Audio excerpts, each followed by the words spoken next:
Hi friends, Tirunelveli திருமண்டலத்தின் இந்த வார திருவசனத்தை படிப்போமா? இந்த வார தலைப்பு சேவையில் ஒன்றுபடுவோம். இந்த வசனம் எங்க இருக்குன்னா 1 கொரிந்தியர் 3 இருக்கு. என்னுடன் சேர்ந்து வசனத்தை படிக்கிறீங்களா? சேவையில் ஒன்றுபடுவோம்.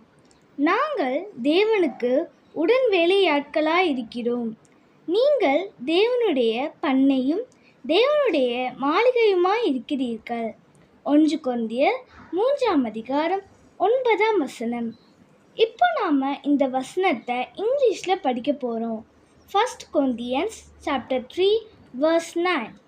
Unity in service. For we are God's servants, working together.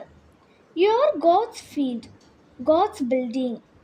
1 Corinthians chapter 3 verse 9.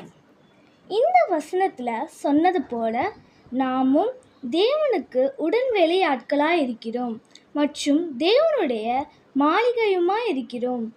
இதை கேட்கிற உங்கள் அனைவரையும் கர்த்தர் தாமே ஆசீர்வதிப்பாராக. ஆமீன். மீண்டும் நெக்ஸ்ட் வீக்கில் நியூ பைபிள் வேர்ட்ஸோட உங்கள் அனைவரையும் மீட் பண்ணுறேன். பாய்.